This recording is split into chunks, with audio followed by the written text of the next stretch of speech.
Hi friends, welcome to our channel SS life L. అందరూ ఎలా ఉన్నారు? నేనైతే చాలా బాగున్నానండి. మాకైతే నిన్న నైట్ వర్షం అయితే పడింది. ఒక్కసారిగా వెదర్ అయితే కూల్గా అయిపోయిందండి. మార్నింగ్ లేవగానే మిద్దె పైకి వెళ్ళేసి అలాగా కాసేపు కూర్చుందామని చెప్పేసి వెళ్ళాను. అంతలోపే సూర్యుడు మిమ్మల్ని వదలబొమ్మాలి అనుకుంటూ వచ్చేస్తున్నా అంటూ అప్పుడే వచ్చేసాడు. చూడండి, వెదర్ అయితే చాలా కూల్గా ఉందండి. ఎంతసేపు ఉన్నా ఇలాగే ఉండాలి, ప్రశాంతంగా ఉంది అనే విధంగా అయితే ఉంది క్లైమేట్ అనేది. ఈరోజు అయితే మా నాన్నమ్మ అయితే వచ్చింది వేరే ఊరు నుంచి. ఏం చేసుకుందాం నాన్నమ్మ, వెదర్ అయితే కూల్గా ఉంది కదా, ఏం తిందాము, టిఫిన్ ఏం చేసుకుందాము అని అడిగితే నాకైతే ఏం కావాలి అని అంటే నాకేమైనా సూపీగా కావాలి అని అడిగితే, సరే పద మా కాలంలో మేము ఎలా చేసుకుంటామో ఆ వంట నీకు చేసి చూపిస్తాను, ఎంత బాగుంటుందో తిని చూసి చెప్పు అని చెప్పేసి తనైతే ఇలాగా ముందు శనగబాలు అయితే కడిగి కుక్కర్లో అయితే పెట్టేస్తుంది. ఇది అయితే 1 కప్పు శనగబాళ్ళకి 2 కప్పుల వాటర్ అయితే పోస్తుందంట వాళ్ళు చేసుకునే విధానం ప్రకారం. పైన కొద్దిగా అయితే వేసేసి అందులోనే పసుపు వేసేసి కుక్కర్ అయితే పెట్టేసింది మా నాన్నమ్మ అయితే. నెక్స్ట్ ఏం చేసుకుందాం నాన్నమ్మ, ఎందుకు శనగబాలు నానబెడుతున్నావు అని అంటే, ఇలా నువ్వు సూపీగా కావాలన్నావు కదా, అందుకోసమే సాంబార్ టైప్ చేసుకుందాము, మేము ఎలా చేస్తామో అలాగా నీకు చెప్తాను, నీకు కూడా నేర్పిస్తాను, నువ్వు చెయ్యి అని చెప్పేసి ఇలాగైతే కుక్కర్లో పెట్టేసిందండి. అంతలోపు నేనైతే ఫ్రెష్ అప్ కావడానికి అయితే వెళ్ళిపోయాను. నెక్స్ట్ వాళ్ళు చేసుకునే వంట ఉంటుంది కదండి, దానికోసం సంగటి చేస్తానని చెప్పేసి మా అత్తకైతే ఇలా జొన్నలు చేయమ్మా అనేసి అయితే చెప్పేసింది. ఇంకా మేమిద్దరం అయితే ఫ్రెష్ అప్ కావడానికి అయితే వెళ్ళాము. ఇంకా మా అత్త ముందే ఫ్రెష్ అప్ అయ్యేసి వచ్చేసి ఇలా జొన్నలు అయితే చేస్తుంది. ఇలాగ చాటలో చెరిగేది అప్పటి వాళ్ళకైతే బాగా పర్ఫెక్ట్గా వస్తుంది కదండి. మన అత్త వాళ్ళు కానీ, అత్త వాళ్ళ అమ్మ వాళ్ళు, అమ్మమ్మ వాళ్ళకి, నాన్నమ్మ వాళ్ళకి అయితే బాగా పర్ఫెక్ట్గా చేస్తారు కదా. మన జనరేషన్ వాళ్ళకి ఇలాగ కొంచెం చేయడానికి కష్టం అవుతుంది ఉండొచ్చు, కొందరు ఉంటారు చేసే, కానీ అప్పటి వాళ్ళలాగా ఇప్పటి జనరేషన్ వాళ్ళకి ఈ పనులు అనేవి కొద్దిగా తక్కువగా తెలుస్తాయి కదండి. ఎందుకు అంటే ఇప్పుడు మనకి ఏం కావాలన్నా మార్కెట్లో క్లీన్ అండ్ నీట్గా అవైలబుల్గా ఉంటున్నాయి కదా. సో అప్పుడైతే ఏంటంటే పొలంలోంచి తెచ్చేసి ఇంట్లో పెట్టేసే వాళ్ళు మగవాళ్ళు అనేవారు. ఇంకా నెక్స్ట్ ఇంట్లో ఉన్న అమ్మమ్మలు నానమ్మలు వాళ్ళైతే ఇలా చేసుకుంటూ అన్నీ నీట్గా క్లీన్ చేసి పెట్టేవాళ్ళు కదా. ఇలాగ చేయడం వల్ల ఏంటంటే డస్ట్ కానీ ఏదైనా పుల్లలు కానీ రాళ్ళు కానీ ఉంటే తీయడానికి ఈజీగా వస్తుంది అనే ఉద్దేశంతో ఇలాగైతే చేస్తారు. నెక్స్ట్ ఈ జొన్న సంగటి కోసం అని చెప్పేసి ఒక 2 గ్లాసుల జొన్నలు అయితే తీసుకొని ఇలాగైతే కడుక్కుంటున్నాము. ఇలాగ వాటర్ పోసి ఎందుకు కడగాలి అని అంటే, జొన్నలకి కొద్దిగా పైన డస్ట్ ఉంటుంది కదండి, ఆ డస్ట్ పోవడానికి అని చెప్పేసి ఇలా కడిగేసి మొత్తం వాటర్ పోసుకొని ఒక 1 అవర్ అయితే నానబెట్టుకోవాలి. ఇంతకుముందు ఏంటంటే మన అమ్మ వాళ్ళ కాలంలో అన్నం అనేది వార్చేవాళ్ళు కదండి. అంటే ఇప్పుడైతే 1కి 2 పోసేసి మనం అన్నంని అయితే ఉడికించుకుంటున్నాము, కానీ అప్పుడు ఏంటంటే మనకి ఎక్కువ ఎసురు అనేది పెట్టేసి అన్నం అయితే వంచేవాళ్ళు కదా. అలాగా అప్పటి వాళ్ళకి అలాగా అటువంటి అలవాట్లే ఉంటాయి కదా. సో అందుకోసమని మా అత్త అయితే ఇలా గంజి బట్టను తీసుకొని ఇలా వాడుస్తూ ఉంది. వీటిని అయితే ఒక 1 అవర్ నానబెట్టిన తర్వాత ఒక వెట్ క్లాత్ని అయితే తీసుకొని దానిపైన అయితే ఆరబెట్టుకోవాలండి. ఎందుకు అనంటే జొన్నలకి తడి ఉంటుంది కదా, మనం నానబెట్టుకున్నాం కదండి జొన్నల్ని, వాటికి ఉన్న తడి అనేది క్లాత్ తీసేసుకుంటుంది. ఇది కూడా ఎక్కువసేపు కాదండి, ఒక 2 to 3 మినిట్స్ అయితే ఆరబెట్టుకోవాలి. తర్వాత మనం మిక్సీలో వేసేసుకొని బరకగా అయితే గ్రైండ్ చేసుకోవాలి. అప్పుడే మనకి జొన్న సంగటికి జొన్న నూక అనేది మనకి పర్ఫెక్ట్గా ఉంటుంది. మనం మెత్తగా ఫైన్గా గ్రైండ్ చేస్తే లైక్ మన జొన్న పిండిలాగా అయిపోతుంది కదా, రొట్టెలాగా అవుతుంది. సో అలా కాకుండా కొద్దిగా బరకగా మిక్స్ చేసుకోవాలి. ఇక్కడైతే మా అత్త మిక్స్ చేస్తుంటే మళ్ళీ వాళ్ళ మమ్మీ వచ్చేసి ఎట్లా పట్టినావు ఏమి అని చెప్పేసి మధ్యలో వచ్చి చెక్ చేస్తుంది. ఏమి ఇట్లా చేస్తున్నావు అని చెప్పేసి, మళ్ళీ ఇట్లా కాదు అని మళ్ళీ గ్రైండ్ చెయ్యి అని చెప్పి వెళ్తుందండి. ఇలాగండి తల్లి కూతుర్ల మధ్య అనుబంధం అనేది ఇలా ఉంటుంది కదా. వేరే వాళ్ళతో అయితే అలా ఉండరు కదండి. మా మమ్మీ చెప్పింది కాబట్టి మేము వింటున్నాము, లేకపోతే లేదు అనే ఫీలింగ్లో ఉంటారు కదా కొందరు.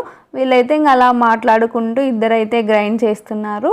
మళ్ళీ గ్రైండ్ చేసిన తర్వాత ఒకసారి అయితే చెక్ చేస్తుంది, సరిపోయిందిలే అని చెప్పి వెళ్ళిపోయిందండి. ఇంకా మళ్ళీ నాకైతే మా నాన్నమ్మ నేను చెప్తాను నువ్వు చెయ్యి అని చెప్పేసి చెప్పిందండి. సరే నేను నేర్చుకున్నట్టు ఉంటుంది కదా అని చెప్పేసి మా నాన్నమ్మ పక్కన చెప్తూ ఉంటే నేనైతే ఇలా చేస్తున్నాను.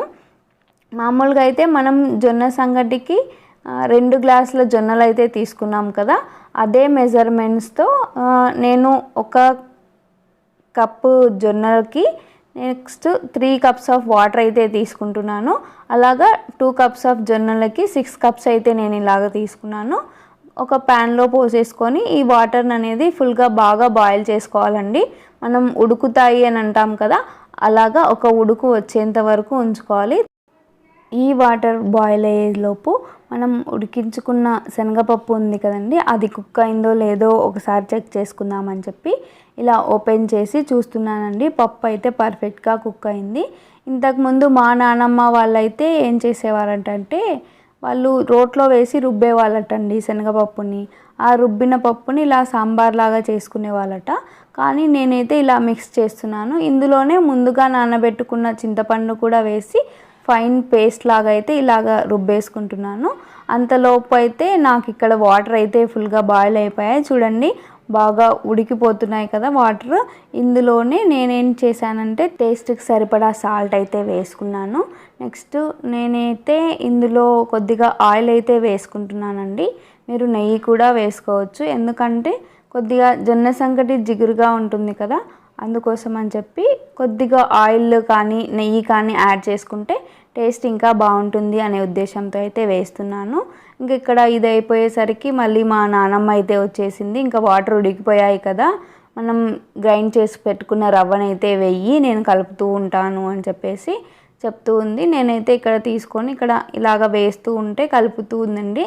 ఎందుకంటే మనం తీసుకున్న జొన్న రవ్వ అనేది వాటర్లో వేస్తాం కదా, వాటర్లో వేసిన వెంటనే అది ప్యాన్ అడుగుకైతే వెళ్ళిపోతుంది. అలాగే మనం కలపకుండా వదిలేస్తే కనుక అది ఉండలు కట్టే ఛాన్స్ ఉంటుంది. కాబట్టి మనం కలుపుతూ ఉంటే ఉండలు కట్టకుండా ఉంటుంది. మన జొన్న సంకటి అనేది పర్ఫెక్ట్గా కూడా వస్తుందట. చూడండి ఇలాగైతే ఒక 1 to 2 minutes మనకి రవ్వ అండ్ వాటర్ అయితే కలిసిపోయేలాగా ఇలాగైతే కలుపుకోవాలి. అప్పుడే మనకి ఉండలు కట్టకుండా రవ్వ అనేది పర్ఫెక్ట్గా కుక్ అవుతుంది.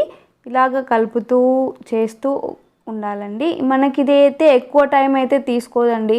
మనం మార్నింగ్ లేచిన వెంటనే జొన్నలు అయితే నానబెట్టుకుంటే మనకి ఎలాగో మిక్సీ ఉంటుంది కదా, అలాగ ఒకసారి గ్రైండ్ చేసేసుకుంటే అయిపోతుంది. ఈ సంకటి కూడా ఎక్కువ టైం పట్టదండి. ఒక 15 to 20 minutes లోపు మనకి సంకటి అనేది కుక్ అయిపోతుంది. ఏంటంటే మనకి ఉండలు కట్టకుండా ఉండడం కోసం అని చెప్పేసి మధ్య మధ్యలో కలుపుకుంటూ ఉండాలండి. అంతే అండి. అలాగ చేస్తూ ఉంటే మనకి జొన్న సంకటి అనేది పర్ఫెక్ట్గా కుక్ అయిపోతుంది. ఇంకా మధ్యలో నేను కలుపుతున్నానో లేదో, పర్ఫెక్ట్గా చేస్తున్నానో లేదో అని చెప్పేసి మా నాన్నమ్మ కూడా మధ్యలో వచ్చి అలాగ చెక్ చేసి ఇంకా ఉడకలేదు అని చెప్పేసి పట్టుకొని చూస్తుందండి. ఇలాగా ఉడికితే వాళ్ళకి తెలిసిపోతుంది, ఇలాగా మనకి రవ్వ అనేది ఉండదు, గట్టిగా ఉండదు, కుక్ అయిపోతుంది అని చెప్పేసి పక్కకు వెళ్ళిపోయిందండి. ఇంకా సరేలే అని చెప్పి ఇంకా నేను సాంబార్ చేద్దాము అని చెప్పి పెట్టాను. పక్కనే ఉండి ఇంకా ఇలా చెయ్యి అలా చెయ్యి అని చెప్పేసి మా నాన్నమ్మ అయితే చెప్తూ ఉంది. ముందుగా ప్యాన్ అయితే పెట్టేసుకొని నేను ఇందులోనే 2 tablespoons ఆఫ్ ఆయిల్ అయితే వేసేసుకున్నాను. అలాగే జీలకర్ర ఆవాలు అయితే వేసేసుకున్నాను. అందులోనే కొద్దిగా 2 ఎండుమిర్చీలు అయితే వేసేసి తరిగి పెట్టుకున్న 1 కప్పు ఆనియన్ అయితే వేసుకున్నాను. ఇవి కొద్దిగా 1 minute కుక్ అవ్వనిచ్చి ఇందులోనే కొద్దిగా అల్లం వెల్లుల్లి పేస్ట్ అయితే వేసుకున్నానండి. ఈ అల్లం వెల్లుల్లి పేస్ట్ పచ్చివాసన పోయేంత వరకు ఒకసారి అలాగా కలిపేసుకొని నెక్స్ట్ కొద్దిగా కరివేపాకు అనేది వేసుకున్నాను. అలాగే ఇందులోనే నేను కట్ చేసి పెట్టుకున్న మునక్కాళ్ళని అయితే వేసుకుంటున్నాను. మన జొన్న సంగటికి కాంబినేషన్ సాంబార్ కదండి. ఈ సాంబార్లోకి వెజిటేబుల్స్ యాడ్ చేసుకుంటే ఇంకా టేస్ట్ చాలా బాగుంటుంది అని చెప్పింది మా నాన్నమ్మ. అందుకోసం అని చెప్పేసి నేనైతే ఇలాగా వంకాయలు, మునక్కాయలు, ఆలులు అయితే వేసుకుంటున్నాను. మనకి ముఖ్యంగా ఈ సమ్మర్ సీజన్లో మునక్కాయలు అనేటివి ఎక్కువగా దొరుకుతాయి కదండి. మార్కెట్లో కూడా చాలా అవైలబుల్గా ఉంటాయి. అందుకోసం అని చెప్పి నేనైతే అక్కడి నుంచి తెచ్చినవి కొద్దిగా ఎక్కువగానే యాడ్ చేసుకుంటున్నానండి. నెక్స్ట్ నేను ఇందులోనే 2 టమాటాలను అయితే కట్ చేసి పెట్టుకున్నాను. వాటిని కూడా ఇందులోనే వేసేసుకొని కలిపేస్తున్నాను. ఒక 2 మినిట్స్ వీటిని కలిపి కొద్దిగా కుక్ అయ్యేంత వరకు అయితే ఉంచుకుంటున్నాను. ఎందుకంటే సాంబార్లో వేసేస్తే కొద్దిగా కుక్ అవ్వడానికి టైం పడతాయి కదా. అలాగే మునక్కాడలు సాంబార్లో కుక్ అవ్వడం కంటే కొద్దిగా ఆయిల్లో కుక్ అవుతే మనకి టేస్ట్ అనేది బాగుంటుంది అనే ఉద్దేశంతో అయితే అలాగా వేసేసి ఫస్ట్ ఆయిల్లోనే కుక్ అవనిస్తున్నాను. నెక్స్ట్ ఇటు సైడ్ అయితే మనకి సంగటి అనేది అయితే దగ్గర పడుతుందండి. అంటే వాటర్ అనేది అంతా అబ్జర్వ్ చేసేసుకుంటుంది. మనకి రెడీ అవ్వడానికి ఉండే టెక్స్చర్ అనేది అయితే కనిపిస్తూ ఉందండి. అందుకోసమని ఒకసారి ఫైనల్గా అయితే అలాగా మా నాన్నమ్మ కలిపేస్తుంది. నెక్స్ట్ ఒక 2 మినిట్స్ కుక్ అవ్వనిచ్చి నెక్స్ట్ చెక్ చేసి బంద్ చేయమ్మా, స్టవ్ కట్టేసేయని చెప్పి వెళ్ళిందండి. అటు పక్కకు వెళ్ళి టీవీ చూస్తూ ఉంది. సరే కదా అని చెప్పేసి నేను ఒక 2 మినిట్స్ కుక్ అవ్వనిచ్చి ఒకసారి అయితే ఇలా కలుపుతున్నాను. ఇలా ఈ కన్సిస్టెన్సీలోకి వస్తే మనకి సంగటి అనేది పర్ఫెక్ట్గా కుక్ అయింది అని మనకు తెలిసిపోతుంది. అలాగే ఒకసారి అలాగ చేత్తో పట్టుకొని చూస్తే మనకి గట్టిగా లేకుండా మనం రైస్ చేసుకుంటాం కదా అలాగే కుక్ అయిపోతుందండి. ఇంకా అది కుక్ అయిందని చెప్పేసి కట్ చేసేసాను. నెక్స్ట్ పక్కన మనం రెడీ చేసి పెట్టుకున్నాం కదండి సాంబార్కి, ఇవైతే పర్ఫెక్ట్గా కుక్ అయ్యాయి. ఇందులోనే మనం రెడీ చేసుకున్న ప్యూరీ ఉంది కదండి, శనగపప్పు ప్యూరీ, అదైతే వేసుకొని మన కన్సిస్టెన్సీకి తగ్గట్టుగా ఇలాగ వాటర్ అయితే యాడ్ చేసేసుకుంటున్నాను నేను. నెక్స్ట్ ఒకసారి అలాగ మొత్తం వాటర్ అండ్ ప్యూరీ మిక్స్ అయ్యే విధంగా కలిపేసుకొని ఇందులోనే నేను 2 టేబుల్ స్పూన్స్ ఆఫ్ కారం అండ్ ఇందులోనే 1.5 టీ స్పూన్ సాల్ట్ అయితే యాడ్ చేసుకున్నాను. అలాగే కొద్దిగా జీలకర్ర పొడి అండ్ కొంచెం సాంబార్ పౌడర్ అయితే వేసుకొని ఇలా బాగా మొత్తం మిక్స్ అయ్యేలాగైతే కలిపేసుకున్నాను. నెక్స్ట్ ఫైనల్గా అయితే కొత్తిమీర అండ్ పచ్చి కరివేపాకు అయితే వేసేసాను. ఫైనల్గా లాస్ట్లో ఇలాగ యాడ్ చేసి స్మెల్ అనేది అయితే బాగుంటుంది అనే ఉద్దేశంతో అయితే ఇలాగ యాడ్ చేసి కుక్కర్ విజిల్ అయితే పెట్టేసుకొని ఒక విజిల్ వచ్చేలాగా అయితే ఉంచుకున్నాను నేను. ఇలాగ చేసుకొని తినడం వల్ల ఈ ఎండాకాలంలో మనకి ముందుగానే వేడి ఎక్కువగా ఉంది కదండి, ఇలాగ డైలీ కాకుండా ఒక వీక్లీ వన్స్ అయినా సరే మన డైలీ డైట్లో యాడ్ చేసుకుంటే ఇది చాలా బాగుంటుంది. ఇలాగ జొన్న సంకటి అనేది బాడీలోని వేడిని అయితే తగ్గిస్తుంది. అలాగే బలం కూడా అండి. ఇది పిల్లలు కూడా చాలా ఇష్టంగా తింటారు. మన పెద్దవాళ్ళు పూర్వీకులు అనేవారైతే ఈ జొన్న సంకటి తినే 100 ఏళ్ళు బతికారటండి. కానీ ఇప్పుడు మనం వైట్ రైస్కి అలవాటు పడ్డాం కదా, సో డైలీ తినాలంటే తినలేం కదండి ఈ సంగటి ఇవన్నీ. సో మనం వీక్లీ వన్స్ కానీ అలాగ యాడ్ చేసుకుంటే మన బాడీకి హెల్తీగాను ఉంటుంది, మనకి ఇలాగ తిని చేసుకోవడం అలవాటు అవుతుంది కదండి. సో అందుకోసమే నేనైతే ఈరోజు మా నానమ్మ రెసిపీని అయితే నేను ఇలాగ ట్రై చేశాను. ఇంకా ఫైనల్గా సంకటి రెడీ అయిపోయింది కదండి. ఒక కప్పులో అయితే నెయ్యి రాసుకొని కప్పులో అయితే పెట్టేసుకున్నాను. అలాగే సాంబార్ కూడా కుక్ అయిపోయింది. సర్వ్ చేసేసుకొని ఒక సపరేట్ బౌల్లోకి అయితే తీసేసుకున్నానండి నేను. ఇప్పుడైతే దీన్ని టేస్ట్ చేసేయడమే కదండి. సూపీగా కావాలన్నానని చెప్పేసి అలాగే మా నానమ్మ రెసిపీని కూడా మీకైతే షేర్ చేస్తున్నాను. వాళ్ళు తిన్న విధంగా మనమైతే తినలేం కదండి. సో అప్పుడప్పుడైనా ఇలాగ ట్రై చేస్తూ ఉండాలండి మనం కూడా. నాకైతే ఈ రెసిపీ అయితే చాలా నచ్చిందండి. ఫస్ట్ టైం తిన్నా కూడా నాకైతే ఎప్పుడో తిన్న ఫీలింగ్ అయితే కనిపించింది. మీరు కూడా ఇలాగ ట్రై చేస్తుంటారా జొన్న సంకటి అవి తినడము? మీరు అలా ట్రై చేస్తూ ఉంటే ఈ రెసిపీని ఒకసారి ట్రై చేయండి. మా నానమ్మ రెసిపీ అయితే చాలా పర్ఫెక్ట్గా ఉంది. ఈ రెసిపీ కనుక మీకు నచ్చినట్లయితే లైక్ చేయండి, షేర్ చేయండి, సబ్స్క్రైబ్ చేయండి. Thank you for the watching.